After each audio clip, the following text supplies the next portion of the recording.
Good day, everyone.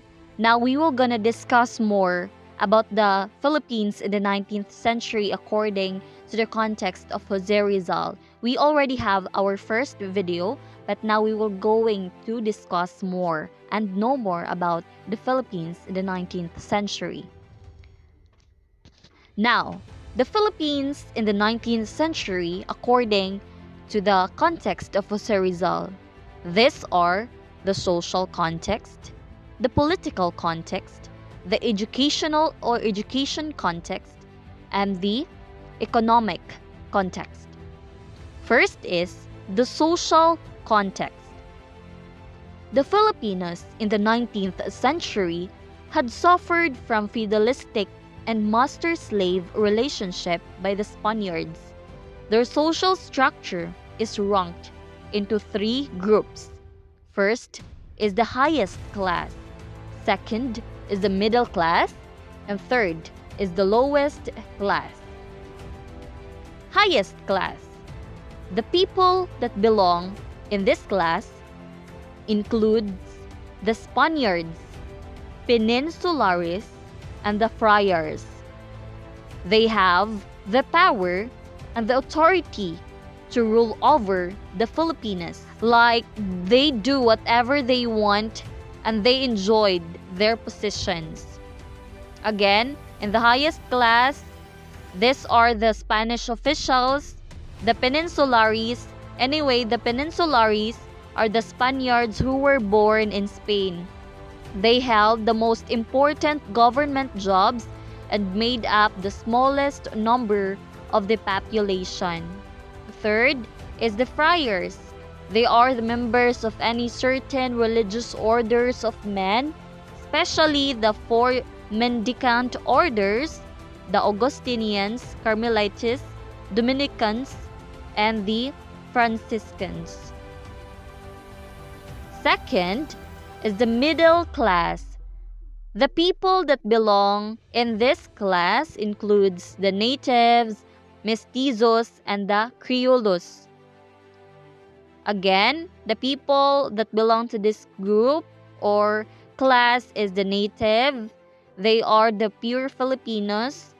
The mestizos, they are the Filipinos mixed with indigenous Filipino or European or Chinese ancestry. Lastly is the lowest class. This class includes the Filipinos only, especially the Indios. They are really poor people having pure blood Filipino, which ruled by the Spaniards. Now, we will gonna move on to the political context or political system and the sources of abuses in the administrative system. The Spaniards ruled the Filipinos in the 19th century. The Filipinos became the Spaniards' slave. The Spaniards claimed their taxes and they worked under the power of the Spaniards. These are the 5 sources of abuses in the administrative system, in the political context during the 19th century Philippines. First, there was an appointment of officials with inferior qualifications without dedication of the duty and moral strength to resist corruption for material advancement. Through the power and authority the Spaniards possessed, they collected and wasted the money of the Filipinos. Second, there were 2 complicated functions to the unions of the church and the state. Third is the manner of obtaining the position. Through the power that the Spaniards possessed, they had the right to appoint the different positions. The appointment of positions is obtained by the highest bidder, which is the Governor-General of the country. Fourth is the term of office. Term of office or term in office is the length of time a person or usually a politician, serves in a particular office is dependent on the desire of the king of the country. Lastly is the distance of the colony.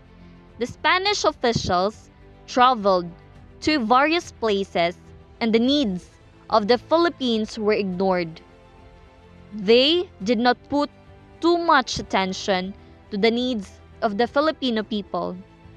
There were inadequate administrative supervisions. They were unable to face and solve the problems regarding to the Philippines. There were also overlapping of powers and privileges of officials which made them competitive. Third is the educational context or educational system in the 19th century. There are lots of criticisms received in the educational system of the Philippines in the late 19th century. These are the following. First is the overemphasis on religious matters.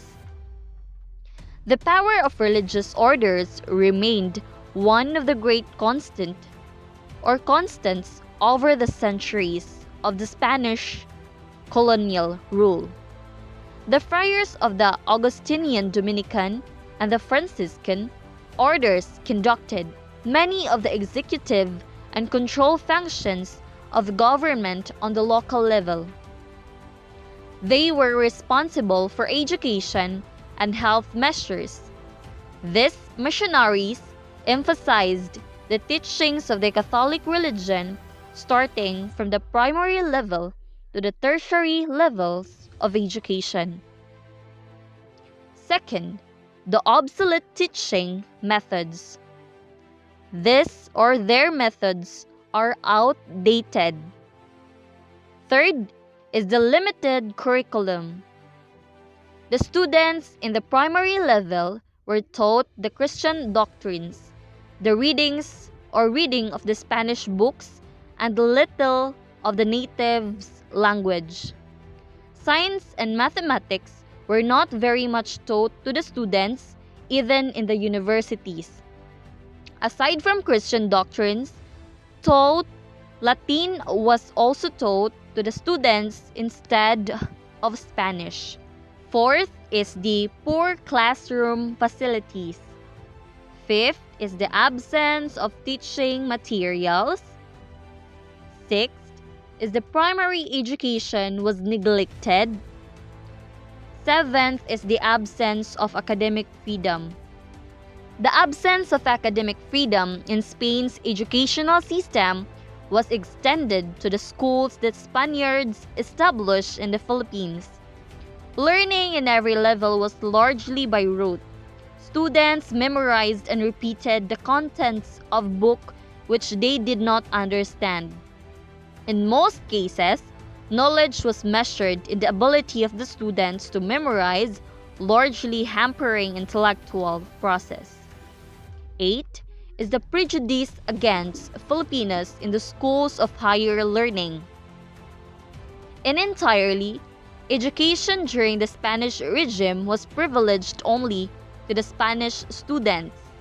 The supposed Philippine education was only a means to remain in the Philippines as colonizers.